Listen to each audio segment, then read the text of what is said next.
Urip iki pancen dalane miring-miring, kerep gawe sirahmu metlang glingglien. Nanging ojo mung sambat wae, sing tenang kabeh ana wektune.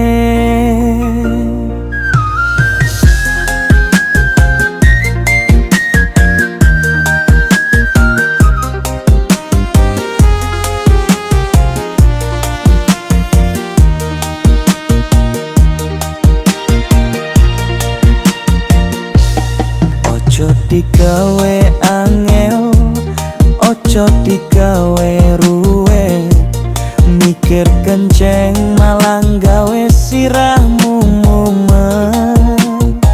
Sing wis lunga ikhlasno wae, sing durung teko dongakno wae.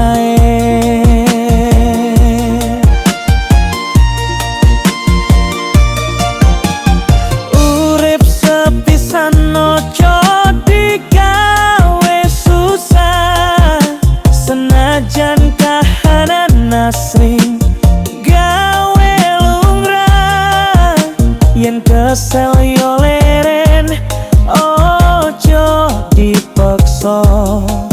Wani urip kuwi kudu wani rekoso, sing penting yakin Gusti mboten sare. Sabar lan syukur dadi obate, urip iki kudune digawe seneng, ojo lali guyu ben atine ayem.